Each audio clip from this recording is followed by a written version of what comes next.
Well, it's interesting. So it's this is the challenge is, okay, the job can be automated. Yep. And then the next question is, should it be automated? Yep. And if you want to make more money, that answer is usually yes. Mm-hmm. But I think about, so my brother lives in New Jersey now, just moved to New Jersey from Manhattan. And in New Jersey, you're not allowed to pump your own gas. Mm-hmm. You have to let someone pump it for you. Yeah. And it's straight up job creation program by the state of New Jersey. And wildly popular because, frankly, it's a mild convenience. It's actually some days it's a major convenience. If it's cold or raining, there's someone to pump. You legally cannot pump your own gas in New Jersey. Quick question. Yeah. I'm always confused. Are you supposed to tip them? Oh, you're not allowed to tip them. Or you're allowed to, but it's very, very frowned upon because they get paid decently well. Decent, like this, it's a good paying job. It's good wages. I imagine decent benefits because it's basically a government jobs program. I have never been a huge fan of government jobs programs. Mm-hmm. I think this is a good like private version of it because the government says you have to have someone pump the gas and you have to pay them. I'm not sure of the actual legality of it, but they have to be paid a certain amount. Yeah. But then the gas stations themselves administer that. So it's not the government creating the job itself. They set the policy for the private companies to create the job. Gotcha. Look, you can debate this back and forth, but the reality is it's employing a good number of people. And people need stuff to do. So that's like the hardest part, right? Like I'm totally a big believer in like we should automate. But then we got to give people other things to do. Exactly. Anyway, so you go, you work at Aldi, you see this firsthand. Was the internship paid or was it like college credit type deal? It was paid. That's good. Aldi pays well. Another reason. Well, it's hard because Aldi. they tell you you got to get experience, but in order to get experience, you have to in order to get hired, you have to have experience. It's crazy. I'll never forget. All right, quick story. I went to Duke University in North Carolina. By the way, Final Four week. There we go. Let's go, Duke. I usually piss off half the room. Duke. There's plenty of Duke. People hate Duke like I hate the Patriots. I very much understand because I hate the Patriots. But we don't cheat, for the record. Okay. When I was a sophomore, I dated a girl who was a freshman, and her dad worked in finance. Gotcha. And so I remember I was a sophomore looking for, the big deal was like if you get a sophomore internship, because no one ever hired freshmen in college. Like that's where you had to work forever. Big shit. But if you get a sophomore internship, it's a big deal. It's like Goldman Sachs had their sophomore program. Oh no. And there were like a couple banks that had sophomore programs. Most internships were for juniors. Juniors, you interview throughout junior in the fall and the spring, and then you get your summer internship. And some of these internships paid like out the ass. Like you're getting paid $100,000 for a summer. And I was like, and what? Yeah, like 70 to 100,000, like, and live in New York, like all these things. And I'm like, by the way, this is life-changing money for where I was come from. Well, I think anyone, that's pretty life-changing. So I was like trying to get one of these jobs, but if you get one as a sophomore, and then if you get one as a sophomore, you're guaranteed to get one as a junior because you have something on your resume. Most people don't have anything on their resume. Snowball effect. So I remember like getting my girlfriend was helping me with my resume. And my resume was I was a lifeguard for a summer, every summer since I was 16, like I could in high school. And I worked at Chili's. Mm-hmm. And that was my resume. And that, I had a resume to get into college or whatever. But were you at Chili's? Were you like a I was the host. Boy? I was the host. Okay. Yeah. I love that job. I mean, I can't say I loved it, but I agree. Restaurant jobs, everyone needs to have one at one point. Oh yeah, I learned a lot, and like it was not great because the town people I saw in town would come in and see me there and they're like, really doing well, Zach, huh? Like, no offense. Anyway, so I was a host at Chili's. Yep. But and her resume as a freshman was like 50x better than mine because when she was a senior in high school, she interned at one of her dad's friends' hedge fund. Oh gosh. And knew all the financial terms and this sort of thing. So she got one of those sophomore internships. So she got a better internship as a sophomore than I got, better internship for herself as a senior in high school than I could get as a sophomore in college. Yeah. And this is like the kind of leg up stuff that I learned pretty quickly. And so how I got my experience, this is like the BS where I was a lifeguard at the pool. I was a pool manager, but every morning I had like a friend of a friend's financial advisor, like let me come in and like literally stuff envelopes every day and sit in like the financial office of Smith Barney. Did I learn some stuff? Kind of, but I got to put on my resume like Morgan Stanley, Smith Barney, wherever the heck they were then. Yeah, just the name. And that helped me get my foot in the door. And I had to work for free. And he was nice. He gave me some cash under the table, like not a ton, but he legally couldn't pay me from there. They wouldn't do interns, so he paid me like out of the kindness of his heart. And it wasn't a ton, but it was enough to have some spending money or whatever. But that's the game, right? And it's awful. And wait, clarify, why couldn't they pay? Like they just didn't pay interns? So they had like a formal internship program, but they did not have a budget for like the West Hartford, Elmwood branch of Connecticut, wherever I was, for their internship. And by the way, I didn't deserve that money. I felt like I was getting a charity handout because I did nothing for him. Like I did, I did your time. Yeah, I gave my time. Yes, but I didn't help. I literally just got paid to learn, which is, and there wasn't like a full-time job opportunity there in the short run. That makes sense. So this is what's hard. Like kids need to get that experience, but it's investment of the company to do that. So this is actually where I'm going with this. Peers, or the younger generation, let's call it Gen Z, as a catch-all of like everybody around this, are they now focused instead of like that, like BS experience to put on a resume? Are they more focused on I'd rather be a YouTube content creator, maybe get paid a little bit that way, or would I rather be a influencer or get into Web3 and make an NFT art project or something like that that's a little lower upfront cost? Like what have you seen in terms of that experience check the box thing from young people?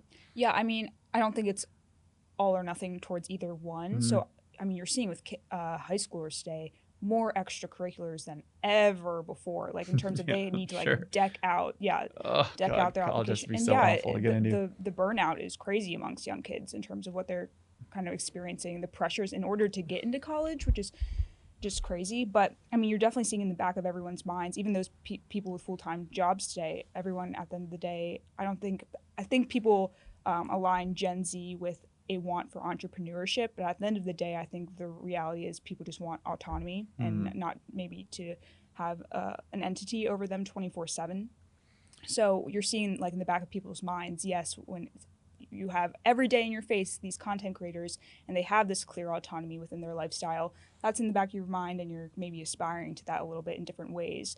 But I think more so you see this amongst young boys and like their role models of whether it's Elon Musk or whether it's the Gary V's and Mr. Beast and the Logan Pauls of the world. You're kind of seeing them make harsher decisions in regards to, dropping everything and trying to go full into something to a decision like content creation, while girls usually kind of what I've seen are more so pursuing those types of things on the side from their This is endeavors. a really good point because I'm trying to think. So I was growing up, who are my role models, right? And I'm thinking like, or who are my friends' role models, right? So you have like athletes, your celebrities and athletes, just everybody, right? But then for those in some form of like, who are blessed enough to have perspective on where they want to go with their career and what they want to do, then you start. But it was your Steve Jobses, your Bill Gateses, they weren't talking heads per se. They were just kind of figments. And frankly, what they were like obviously brilliant and builders, but there was some form of institutionalization around these names. Yes. And your Warren Buffetts, your these types. And there was, or even like for me, this is like was a very sad day when he ended up being a pervert, but Matt Lauer was a huge like oh gosh, I forgot about that situation. I like felt like I lost like I don't know, that like hit me real hard. Figure. Yes, like I really want to be Matt Lauer growing up. Now I've learned that lifestyle is awful, and like I've lost my passion for wanting to be hosting the Today Show. 4 a.m. mornings every morning. Yeah, like oh man. But I mean Matt or Katie Couric and those Al Roker, like they're creatures of an institutional establishment, of a corporate America. They had a clear journey. Right, and they clearly worked their way up. And that was a thing when I was growing up. That was like you could work your way up a certain way. And now the role models for kids, to your point, is that they buck the trend. it's Gary Vaynerchuk, it's Aaron Paul, where they're like, they did something crazy and then they built a platform out of it. And the work your way up, bide your time, learn your skills, earn your keep, your time will come mentality is now, make it now, I'm famous instantly. And then you now have like Olivia Rodrigo's a high schooler, right? I mean, no, don't get me wrong, she's a world-class talent, so it's different, but it's famous now, right? Does that pressure hit your generation? And by the numbers, it seems to hit boys more than girls, no? Yeah, well, I mean, Olivia Rodrigo, that stuff's always been prevalent because that's just like child stars. She was like, to be fair, Disney. I mean, that's a bad example because she is exceptional talent. Yeah, but people, so for example, we were saying like Elon Musk, he more so falls into like the Steve Jobs, Warren Buffett, and was within the systems and establishments, and obviously he had success young, but still working within those. He built his company from the ground up and still does all of it. Yeah, but so when we're seeing these other people, Gary Vee might not fully fall into this because he does push. I worked like my ass off in my 20s and didn't really see Gary internet Vaynerchuk, success. for those of you who are maybe unfamiliar, he's a brilliant entrepreneur, and he was one of the pioneers of vlogging, wasn't he? Like video blogging, like he was a big social media dude. Yeah. He's the guy who holds a selfie. He's like, we're gonna to the moon type. Am I doing that right? I don't know. I don't follow. Like Carly loves Gary Vee. Anyway, but I mean, Gary Vee definitely does push the messaging of kind of risk it all. Like you don't really need to go to college exactly, which is of course funnels into a lot of the mindsets of boys today. But we see with Mr. Beast and Logan Paul. Logan Paul had a situation where he blew up quick on Vine, so went off with that. But Mr. Beast, you even see in his messaging that he's like, I think he just stopped going to college classes and just didn't tell his parents. And he was doing this entire YouTube thing. He was every dollar he made off of his YouTube videos, he was putting back into future YouTube videos. And again, this guy's he's an outlier, which there needs to be those. And a lot of people maybe embody like, oh, that is me next. Because what happens with these content creators is it feels super attainable. Like there are these average anybody people. Can do it. Yeah, these average people. And this happened to them because and they they're risked it all. intentionally being relatable, right? That's how they get their following. Yeah. And again, the whole risk it all thing. Stop going to school and just put your all into this. Did you see success? What's her name? Rachel Hollis, who's older than the Gen Z generation, but she wrote the book "Girl, Wash Your Face." Has been like an influencer type, but I haven't seen it. She said the quiet part out loud, which is probably true as a lot of these influencers. But she said something like. Basically went on a tirade like, I'm not relatable. Like, of course I'm not relatable. Like, and she's like, I'm rich. I work my ass off. Like this sort of thing. And the reality is a lot of these like people, like, look, what she said was like pissed a lot of people off. I'm not defending what she said, but the reality is like to be this exceptional of a content creator and this famous, you're probably working your ass off behind the scenes and doing what most people treat it like a media not, company. correct. You treat it like a business. Like, right. But a lot of people are like, oh, I can, just pick up a camera and start recording. That's definitely happened a lot on the girls' side who do like lifestyle content have blown up from literally just like, recording their days and such. But, in my experience, and I think that you should always be building on the side. You should have things that are keeping you stable and have your foundation. And then you can risk it slowly and surely once you have like there's proof in the pudding that, for example, Mr. Beast was creating videos since he was like in middle school or something, and there was proof that he was getting traction. And then he felt confident enough to go full into YouTube. A lot of these kids are just like, oh, I can do it. Like I feel in my soul that this is what I'm meant for. And they just completely quit what they're doing and have no solid foundation, no proof of success. One viral video today is not proof of success like it was maybe 5 to 10 years ago when you can have one viral video and it really snowballs. Today it's becoming a norm for everyone. Probably has like one viral moment online at this point. Not everyone, but a lot of people do. I mean, more and more for sure. It's more and more. It's tough to monetize. Yeah, and even I notice like when I meet people or something who follow me, it's like it feels more friend-like. In the past, it probably feels more like, oh, like these people notice me from online. It's just like your digital presence is becoming like a portfolio, and you should treat it as a resume to get you into your ideal spaces and careers, and not look at it as like a means to an end. Let me put everything into it.